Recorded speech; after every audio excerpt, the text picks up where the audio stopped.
For decades, we've joked, is this the year of the Linux desktop?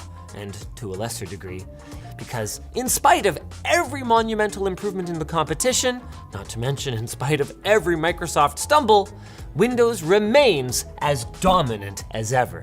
Or does it? Microsoft built a feature into your computer that records everything you do, every password, every bank transfer, every private message. And in April 2026, security researchers just proved again that any halfway competent attacker can pull every last frame of it off your machine without triggering a single security alert. This isn't a theory. This isn't a what if. The exploit tools are already out in the wild. The database is already sitting on your hard drive, and the question you really need to ask yourself right now is how long has it been running? By the end of this, you're going to understand exactly what Microsoft built, why it was never as secure as they claimed, and why the latest round of patches didn't actually fix the thing that matters most. Let's start with what Recall actually does, because Microsoft's marketing deliberately made it sound harmless. The pitch was simple. Your PC takes a screenshot every few seconds, indexes everything in those screenshots using artificial intelligence, and stores it locally so you can search through your own history like a timeline. Can't remember which document had that contract clause? Just ask Recall. Forgot where you saw that flight deal? Recall knows. Recall feature that Microsoft announced, where Windows would take a screenshot every few seconds on your computer. Microsoft called it a photographic memory for your personal computer. It debuted as the centerpiece of their Cpilot Plus PC hardware push, and they promoted it at the highest levels of the company with genuine enthusiasm. What they left out of that pitch was that photographic memories, when stored insecurely, make the most devastating targets imaginable for anyone who wants to know everything about you. And the more comprehensive the record, the more catastrophic the consequences when it gets compromised. Security researchers got their hands on it almost immediately. What they found was genuinely shocking, even by the standards of people who spend their careers finding shocking things. The screenshots and all the associated data were sitting in a plain SQLite database. Think of that as a basic open filing cabinet on your local drive. No real encryption protecting it while your machine was running, no meaningful access restrictions, no warning system alerting you that the archive existed or what was in it. Kevin Beaumont, one of the most widely respected voices in the cybersecurity world, demonstrated that pulling months' worth of recorded activity required almost no technical skill at all. We're talking about a level of effort that most people apply to making instant noodles. Passwords you typed into banking websites, private conversations, credit card numbers entered into shopping sites, medical portal logins, all of it sitting there, waiting. Microsoft's response at that moment told you everything you needed to know.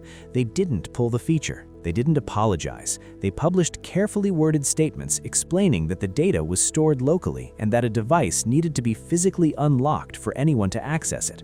Read that again. Their defense was essentially, if someone has your unlocked computer, that's on you. They also pointed out that data was encrypted in transit and that privacy was protected. The security community responded about as warmly as you'd expect, because the core problem wasn't about data being sent somewhere. The problem was that the data was sitting right there, on the machine, in a format any competent attacker could walk in and take. Here's where it stops being abstract. Picture someone who works from home, a freelance accountant, let's say. She uses her laptop for everything. Client tax files, bank reconciliations, confidential correspondence, sensitive financial projections. She set up her new laptop in early 2025, went through the setup screens the way most people do, clicking next, next, next, accepting defaults, and Recall was quietly switched on in the background. Luckily though, Hagenaar disclosed his findings to Microsoft last month. Unfortunately though, Microsoft closed that report, saying that there was no vulnerability. She had no meaningful understanding of what it was doing because Microsoft's setup process didn't explain it in plain language. By the time she heard about the controversy months later, her machine had been running Recall for the better part of a year. 12 months of screenshots, every client document opened, every financial figure reviewed, every login screen captured. all of it sitting there in that database, completely accessible to any malware that happened to land on her system through a phishing email or a compromised browser extension. She is one of millions of people in exactly that position right now. If this is landing the way it should, hit like right now so more people actually see what's being kept quiet here. Now here's where the story gets worse. After the initial explosion of public backlash, Microsoft announced a redesign. They said the database would be encrypted. They said Windows Hello authentication, the face scan or fingerprint would be required to access the data. They said the feature would be opt-in by default going forward. On paper, that sounds like a company that listened and responded. In practice, researchers had the new protections partially dismantled within days. A researcher named Alexander Hagana built a tool called Total Recall Reloaded. And yes, that name is very much intentional. This tool didn't need administrator access. It didn't need to bypass Windows Defender. It didn't brute force anything. It simply injected itself into the process that Recall uses to display its own timeline interface, a process called AIXhost.exe. And that process had essentially no meaningful protection around it. Once inside, the tool could extract the entire screenshot database, all of it. Even after the user had authenticated with Windows Hello, the face scan happened, the fingerprint was read, the PIN was accepted. None of it mattered once this tool was running. Think about what that actually means. Microsoft added biometric authentication as the centerpiece of their security overhaul, and researchers showed it could be completely bypassed at the process level. The encryption they added only protects the data when the machine is completely powered off and the session is closed. The moment you log in and start working, which is to say the entire time anyone is actually using their computer, the database is decrypted and accessible. Malware running at standard user level, not even requiring administrator privileges, can sit there silently draining everything Recall has recorded in the background. There's no alert, there's no notification, there's no flag raised anywhere in Windows Defender. The data just leaves, quietly, completely, and in many cases without the victim ever knowing anything happened at all. And when Microsoft was confronted with this, their official position was that this didn't constitute a vulnerability. Their argument was that the tool was exploiting design characteristics rather than bypassing a security mechanism. The security research community's reaction was, to put it diplomatically, not favorable. Let's talk about the AI content filtering, because this is the part that genuinely enrages people. Microsoft built artificial intelligence filters specifically designed to prevent Recall from capturing sensitive information, passwords, credit card numbers, private messages from certain applications. These filters were presented as a meaningful safeguard. Researchers tested them repeatedly and kept arriving at the same result. The filters failed. Banking passwords showed up in the database. Credit card details appeared in captured screenshots. Private messages from apps that were supposed to be excluded were captured anyway. In one documented test, a researcher deliberately opened a banking website, typed in credentials, and watched those credentials appear in the Recall database, despite the filtering system theoretically being designed to prevent exactly that. The filtering was not a robust security mechanism. It was a talking point, something Microsoft could point to when defending the feature in press interviews, while the actual protection it offered was inconsistent at best, and in documented cases, completely absent. There is a specific group of people for whom this isn't just a personal privacy irritation, it's a serious professional liability. Journalists protecting confidential sources operate under legal and ethical obligations that a compromised Recall database would completely undermine. A single infected machine could expose an entire network of sources, not just the journalists themselves. Healthcare workers accessing patient records face severe legal consequences under privacy regulations the moment those screens are captured and later accessed by an if Recall has been photographing those exchanges and that data gets extracted.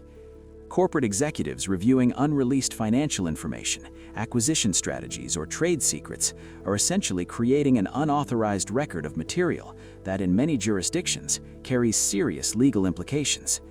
Microsoft built this feature, deployed it quietly, promoted it as a flagship selling point for their most expensive new hardware category, and it is actively dangerous for a significant portion of professional users. Here's what makes the broader picture even more concerning. Microsoft has consistently framed recall as a local feature. Data stays on your device. They've leaned heavily on that framing every time privacy concerns surface, but nothing about recall's current architecture guarantees it stays local forever. Can Microsoft see everything? Yes. Microsoft's entire business direction for the past several years has been pushing everything into the cloud. Azure, OneDrive, Microsoft 365, all of it. A future update that begins syncing Recall's screenshot archive to cloud servers for cross-device access, or for improving their artificial intelligence models, or for building more detailed advertising profiles, would be completely consistent with where Microsoft has been heading strategically for years. Once that shift happens, if it happens, every user who consented to a local photographic memory will have handed Microsoft a comprehensive record of their digital lives going back potentially years. That's not paranoia. That's a reasonable extrapolation of a documented corporate direction. And then there's the dimension that most coverage hasn't touched at all. The encryption Microsoft uses for Recall's database is based on current cryptographic standards, which are considered secure today. Cryptographers and national security agencies have been warning for some time that sufficiently advanced quantum computing will eventually break the encryption standards currently in widespread use.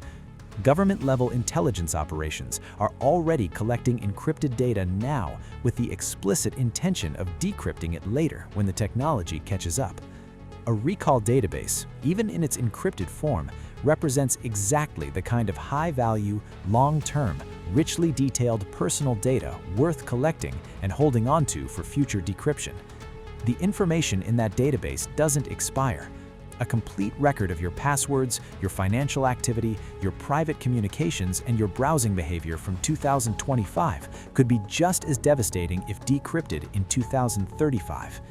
This is the kind of threat model that gets taken seriously by security professionals, even when it sounds futuristic to everyone else. What's sitting at the heart of all of this isn't a technical mistake made by an overworked engineering team. Windows Recall takes screenshots every 3 seconds, stores the analysis of them in encrypted SQLite databases at this address. Guess what encrypts it? The TPM. This was presented at the highest levels of Microsoft as a flagship feature for their most premium hardware lineup. That means the decision to build it this way, to store continuous screenshots of user activity, to implement filtering that demonstrably failed, to add authentication that researchers bypassed at the process level, was made deliberately, reviewed at multiple levels of the organization, and signed off on. This is not a bug. This is a product that works as designed. And the design prioritizes what's useful for Microsoft's artificial intelligence ambitions over what's safe for the people running it on their machines. Microsoft has a long and well-documented history of collecting broadly, disclosing minimally, and retreating only when the noise gets loud enough to threaten revenue. Windows 10's telemetry systems collected diagnostic data by default, with opt-out settings buried deep in menus, written in language that most people couldn't parse. Update processes quietly reset user privacy preferences after users had gone in and changed them. The company rolled out changes affecting hundreds of millions of people and described them in terms that were technically accurate but practically misleading. Recall fits this pattern with uncomfortable precision. The redesign after the initial backlash addressed the optics. It did not address the architecture. The fundamental problem that taking continuous screenshots of everything a person does on their computer and storing them in a searchable database creates an extraordinarily dangerous target was never solved. It was repackaged with better marketing language and shipped again. If you have a machine that's shipped with Recall enabled, disabling it should be treated as urgent, not optional. Go into your settings, find the Recall section under Privacy and Security, and turn it off. Then check whether it's actually off by monitoring your storage usage. If you manage devices for a business, any business, and those machines are running Copilot Plus hardware, your organization's exposure from a single breach of a Recall database containing client information or regulated data could be significant. Your insurance provider may not cover incidents involving features that known security researchers flagged publicly and repeatedly. Your legal team should be aware this exists. The fact that Microsoft continues to develop and promote this feature while the core security concerns remain structurally unresolved tells you exactly where their priorities actually sit. Their priority is demonstrating AI feature adoption to investors and justifying the billions they've committed to artificial intelligence infrastructure. Your privacy is a secondary consideration at best, and the product decisions consistently reflect that. The pattern here isn't new, and it isn't accidental. Microsoft collects broadly, discloses minimally, and retreats only when the noise gets loud enough to threaten revenue. That's not a conspiracy theory. That's a documented behavioral pattern spanning more than a decade of product decisions. Recall is just the most visible and most alarming expression of it yet. Subscribe if you want to stay ahead of where this is genuinely going, because the next chapter of this story, whatever Microsoft announces next for Windows 12 and the AI features they're planning to bake even deeper into the operating system, is going to make this look like a warm-up act.